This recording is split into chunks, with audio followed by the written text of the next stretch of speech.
하나님의 말씀은 이사야서 42장 1절에서 4절, 이사야서 42장 1절로부터 4절까지 함께 읽겠습니다. 내가 붙드는 나의 종, 내 마음에 기뻐하는 자, 곧 내가 택한 사람을 보라. 내가 나의 영을 그에게 주었은즉 그가 이방의 정의를 베풀리라. 그는 외치지 아니하며 목소리를 높이지 아니하며 그 소리를 거리에 들리게 하지 아니하며 상한 갈대를 꺾지 아니하며 꺼져가는 등불을 끄지 아니하고 진실로 정의를 시행할 것이며 그는 쇠하지 아니하며 낙담하지 아니하고 세상의 정의를 세우기에 이르리니 섬들이 그 교훈을 앙망하리라. 아멘.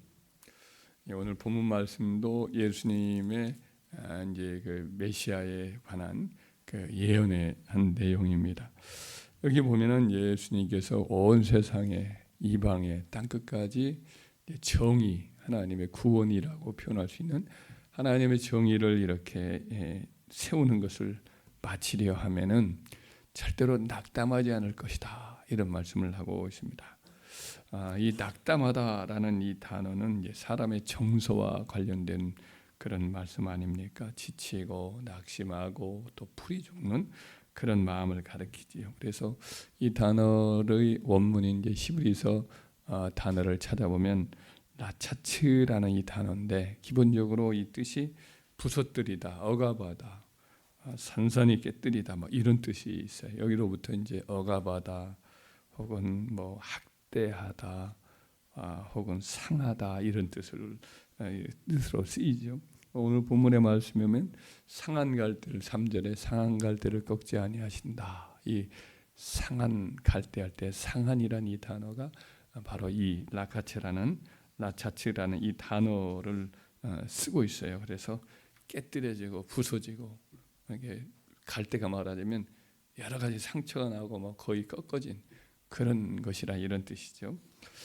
이사야서 선지자도 이 단어를 몇 번 쓰는데, 예를 들면 이제 이스라엘 백성 유다에게 상한 갈대를 의지하지 말아라.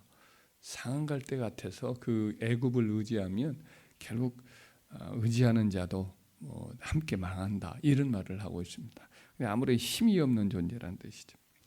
그래서 이 상한이라는 단어는 눌리고 억압되고 지친 심령의 상태로 오늘 본문의 말씀에서 쓰인 거죠. 낙담하지 않는다, 지치고 상하여서 깨뜨려진 그런 마음 상태를 말합니다. 그래서 오늘 본문의 말씀에서 장차 오실 그리스도는 온 세상을 구원하시는 그의 뜻을 이루기까지 이런저런 실망스러운 일을, 마음이 상하는 일을 당할지라도 그 마음이 산산이 부서뜨림을 당하지 않고 좌절하지 않고 끝내 이제 그 이기고 사명을 완수한다라는 그런 예언을 갖고 있습니다. 그래서 그런 상황이기 때문에 우리 예수님이 마음이 상한 그런 상처를 많이 갖고 있기 때문에 당신도 이제 상한 그 갈대 같은 사람의 마음을 꺾지 않고 거의 이제 뭐 꺼져가고 있는 등불, 금방이라도 꺼질 것 같은 등불도 어떻게든 그 잘 살려서 다시 불이 붙게 하는 그런 일을 하실 수 있다, 이런 말씀으로 오늘 본문에 쓰여 있습니다. 그리고 우리 주님의 고난을 생각하면 이런저런 고난이 많이 있죠. 영적인 고난도 있고 또 육신의 고난도 있지만은 감정의 상처와 아픔을 많이 겪으신 정서적 고난도 참으로 컸다라는 것을 한번 회상할 필요가 있습니다. 그것들을 이제 우리가 똑같이 우리와 같은 마음을 가진, 같은 감정을 가진 분으로서 그런 상처와 아픔을 감내하셨는 걸 생각하면 애틋하고 또 이렇게 마음이 아픈 것을 우리가 느끼지 않을 수가 없습니다. 예수님께서 돌 같은 마음을, 단단한 마음을 가진 것이 아니에요. 예수님도 마음이 매우 민감하셨어요.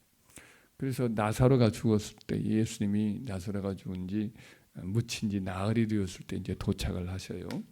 그때 이제 마르다가 먼저 나오고 마르다와 대화를 나누고 마리아를 부르십니다. 그래서 마리아가 언니 마르다의 말을 듣고 울고 집안에서 울고 있다가 이제 달려나가서 예수님의 발 앞에 엎드려서 웁니다. 그러면서 주께서 우리와 함께 계셨더라면, 여기 계셨더라면 오라비가 죽지 않았을 것입니다. 이런 말을 합니다.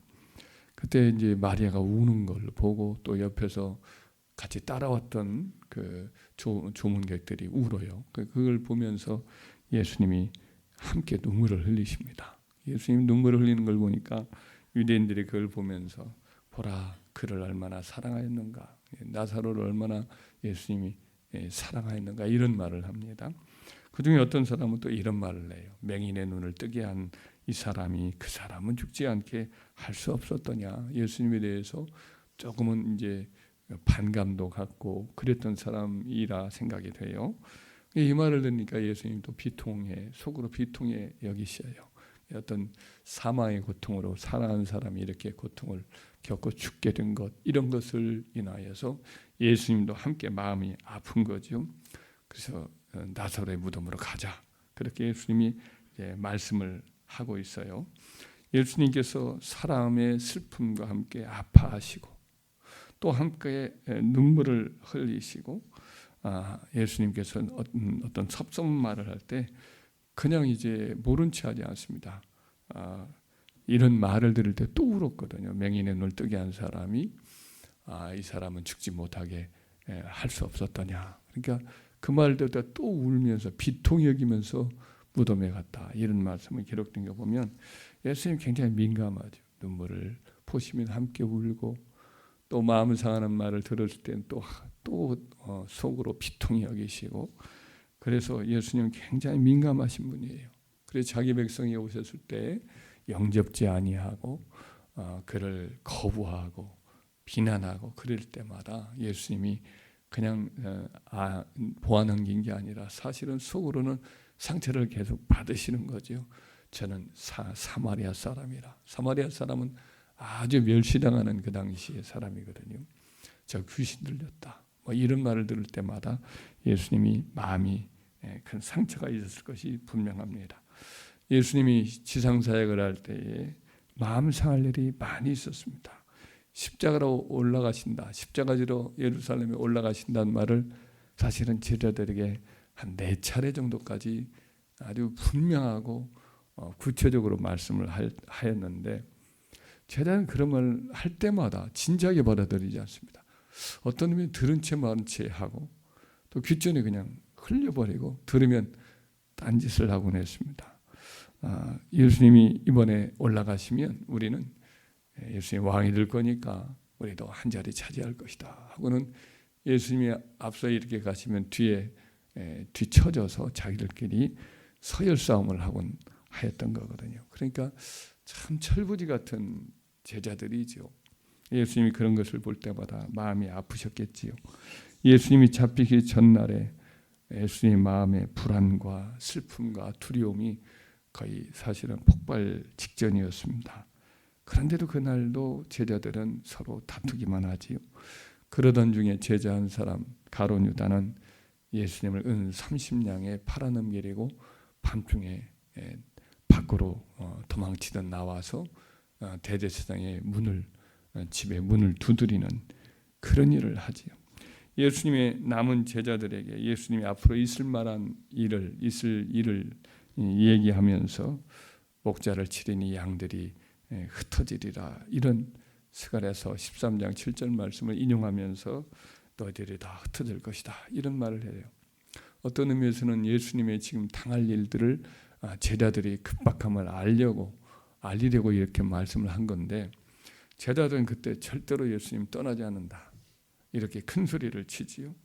죽는데도 가고 옥에도 함께 가겠습니다, 이렇게 말을 합니다. 다른 제자들, 베드로가 그 말을 했는데 다른 제자들도 한마디씩 거들면서 다들 그와 같이 호언장담을 하죠. 근데 사실은 그날 예수님 잡히자마자 다들 자기 살겠다고 어둠 속으로 다 내뺐거든요. 그날 밤 예수님이 겟세마네 동산으로 내려가 기도하실 때 이제 그의 심령이 심각한 괴로움에 사로잡혔거든요. 마태복음 26장 36절 이하에 보면 이에 예수께서 제자들과 함께 겟세마네라 하는 곳에 이르러 제자들에게 이르시되 내가 저기 가서 기도할 동안에 너희는 여기 가만히 앉아 있어. 너희는 여기 앉아 있으라 하시고 베드로와 세베대의 두 아들을 데리고 가실새 고민하고 슬퍼하사 이에 말씀하시되 내 마음이 매우 고민하여 죽게 되었으니 너희는 여기 머물러 나와 함께 깨어 있으라 하시고 조금 나아가사 땅에 대시고 엎드려 기도하여 이르시되 내 아버지여 만일 할만하시거든 이 잔을 내게서 지나가게 하옵소서. 그러나 나의 원대로 마옵시고 아버지의 원대로 하옵소서 하시고 제자들이 오사 그 자는 것을 보시고 베드로에게 말씀하시되 너희가 나와 함께 한 시간도 이렇게 깨어 있을 수 없더냐. 시험에 들지 않게 깨어 있어 기도하라. 이런 말씀을 하셨습니다. 예수님의 그때의 감정이 마치 오늘 그 상한이란 단어 자체가 부서지고 깨뜨려지고 이런 마음, 학대받고 이런 말이기 때문에 그처럼 예수님이 감정적으로 다 부서진 상태였어요. 두렵고 떨리고 죽을 것 같고 그런 상태였던 거죠. 제자들에게 기도를 좀 해달라 가서 보니 제자들은 깊이 잠을 쿨쿨 자고 있는 거죠. 십자가의 그 무거운 짐을 예수님이 홀로 질 때에 굉장히 깊은 어떤 단절감, 깊은 외로움 이런 것들을 느낄 수밖에 없었어요. 그래서 오직 이제 하나님 앞에 엎드려 가지고 또 엎드리고 그러면서 하나님께 은혜를 구할 때 그의 땀이 핏방울이 되어서 땅바닥에 떨어질 정도로 예수님이 그렇게 간절할 수밖에 없었던 거죠. 이처럼 예수님이 수많은 감정적인 고통을 겪은 거죠. 그냥 단지 어떤 육신의 아픔, 정신적 고통, 이성적인 어떤 그런 고통 이런 것만이 아니라 감정적으로 흔들리고 부서지고 짓이겨진 거죠. 그래서 큰 소리로 울고 아파하고 두려움에 떨고 외로워하신 거죠. 사랑하는 백성에게 야밀찬 그 거부감 때문에 예수님이 상처받고 신뢰하고 의지할 만한 제자들의 배신 때문에 마음이 또 무너지고 또 믿었던 친구에게 버림당하는 그런 아픔 때문에 마음이 또 아프고 그 제자 베드로가 자기 눈앞에서 사실은 등 뒤에서 계집종에게 시험을 당하면서 예수님 나 모른다고 절대 모른다고 저주하면서 맹세하면서까지 예수님을 부인하는데 예수님 귓전으로 다 들리는 거예요. 세 번째 부인할 때 예수님이 안뜰에 계시다가 뒤를 이렇게 쳐다봅니다. 그때 예수님의 마음이 어땠을까라는 생각도 이렇게 해봅니다. 예수님이 고통스럽고 외로웠을 것이 분명합니다. 그래서 예수님이 이런 괴로움과 고통스러움, 외로움 이런 것들을 다 견디면서 계속해서 십자가를 향하여서 나아간 거죠. 엘리야처럼 노뎀나무 아래에서 쓰러져서 족합니다. 내 영혼 데려가 달라고 이렇게 말을 할 수 있었지만은 예수님 그 고통과 싸우면서 끝까지 낙담하지 않고 결국은 이겨나가서 십자가에 죽으시는 그때까지 앞으로 나아가고 또 나아갔던 거죠. 그래서 우리 주님 자신이 이런 지극히 깨뜨려지고 부서지고 완전히 이렇게 잃어버림 바 되는 이런 심정적인 감정적인 경험이 있기 때문에 주의 백성인 우리들의 슬픔이나 외로움이나 아픔이나 고통, 두려움 여기서 깊이 공감을 하시는 거예요. 본인 자신이 이것과 치열하게 싸워가면서 이겨나가기 때문에 상한 갈대를 꺾지 아니하시고 또 꺼져가는 심지를 이렇게 붙들어 주시는 그런 은혜를 우리 주님께서 주의 백성들에게 베풀어 주시는 거죠.